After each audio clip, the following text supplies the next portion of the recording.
नमस्ते भाइयों और बहनों, आपका अभिनंदन है सनातन सार कथा अमृत पर।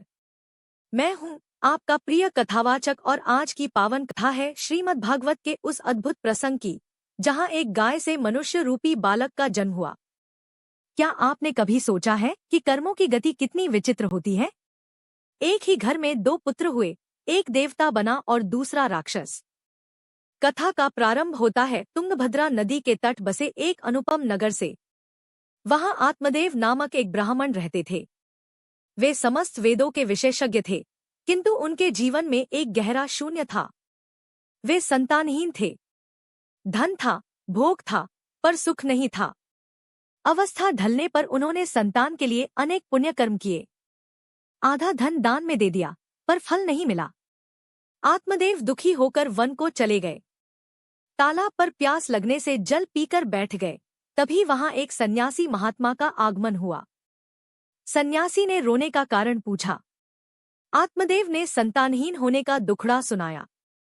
उन्होंने कहा, संतानहीन जीवन को धिक्कार है, संतानहीन गृह को धिक्कार है, संतानहीन धन को धिक्कार है और संतानहीन कुल को धिक्कार है। सन्यासी ने कहा कि 7 जन्म तक संतान नहीं होगी, संन्यास में ही सुख है। पर आत्मदेव ने हठ किया। उन्होंने कहा, बलपूर्वक पुत्र दीजिए, नहीं तो प्राण त्याग दूंगा।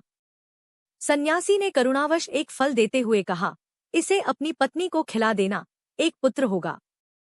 सन्यासी के जाने के बाद आत्मदेव घर लौटा, किंतु जब उन्होंने वह फल अपनी पत्नी धुंधुली को दिया तो उसने खाने से इनकार कर दिया। धुंधुली के मन में अनेक भय थे।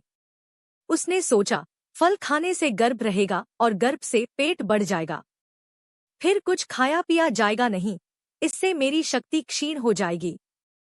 और दैववश यदि कहीं गांव में डाकुओं का आक्रमण हो गया तो गर्भिणी स्त्री कैसे भागेगी?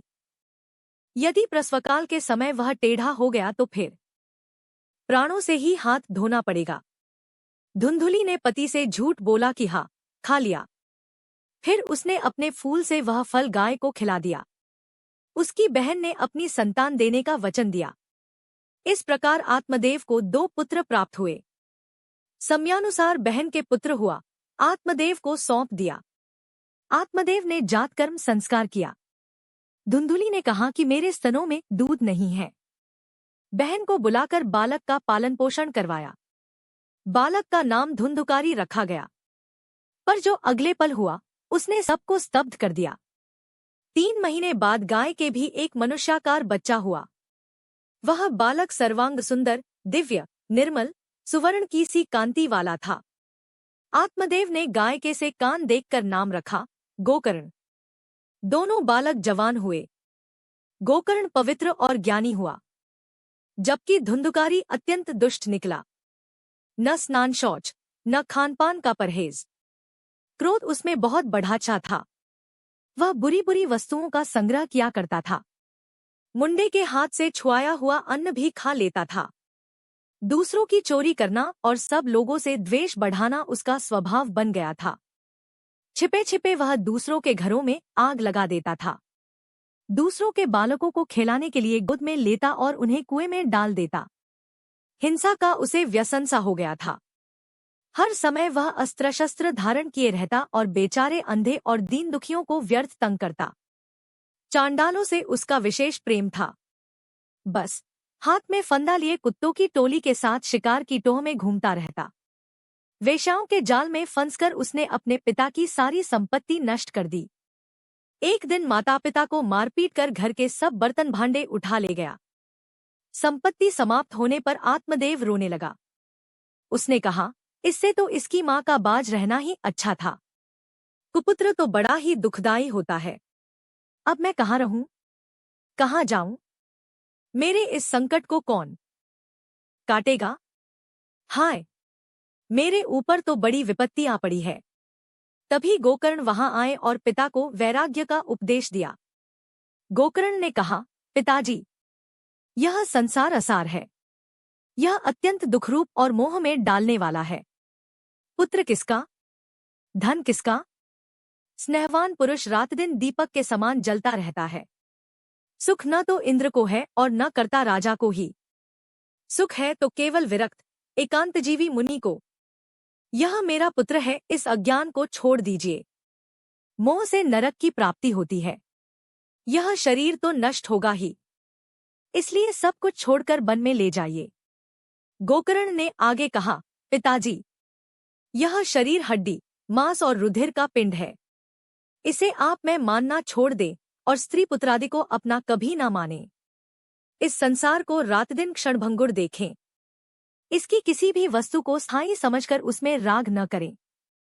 बस एकमात्र वैराग्यरस के रसिक होकर भगवान की भक्ति में लगे रहें। भगवत भजन ही सबसे बड़ा धर्म है, निरंतर उसी का आश्रय लिए रहें। अन्य सब प्रकार के लौकिक धर्म से मुख मोड़ लें। गोकर्ण ने कहा, सदा साधुजनों की सेवा करें। भोगों की लालसा को पास न फटकने दें। जल्दी से जल्दी दूसरों के गुणदोष का विचार छोड़कर एकमात्र भगवत सेवा और भगवान की कथाओं के रस का ही पान करें। नारद जी ने भी कहा था कि कलिकाल में चित्त की शुद्धि के लिए इस भागवत कथा के समान त्रिलोक में पापपुंज का नाश करने वाला कोई दूसरा पवित्र साधन नहीं है। जो लोग सदा पाप करते हैं वे भी सप्ताह यज्ञ से पवित्र हो जाते हैं। इस प्रकार पुत्र की वाणी से प्रभावित होकर आत्मदेव ने घर छोड़ दिया और वन की यात्रा की। यद्यपि उसकी आयु उस समय 60 वर्ष की हो चुकी थी, फिर भी बुद्धि में पूरी दृढ़ता थी। वह रात दिन भगवान की सेवा पूजा करने से और नियम पूर्वक भागवत के दशम स्कंध का पाठ करने से उसने भगवान श्री कृष्ण को प्राप्त कर लिया। क्या उम्र मोक्ष में बाधा है? नहीं, केवल भाव चाहिए। यह कथा हमें बताती है कि वैराग्य और भक्ति से ही जीवन सार्थक होता है। आत्मदेव ने 60 वर्ष की आयु में भी मुक्ति पाली। गोकर्ण का उपदेश आज भी हमारे लिए प्राणवायु समान है। शरीर नश्वर है, केवल परमात्मा सत्य है। इस कथा के माध्यम से हमने जाना कि कुपुत्र से बाचपन अच्छा और भगवत भक्ति से ही सर्वोच्च शांति मिलती है। अगर यह कथा आपके मन को छू गई हो तो सनातन सार कथा अमृत को सब्सक्राइब करें।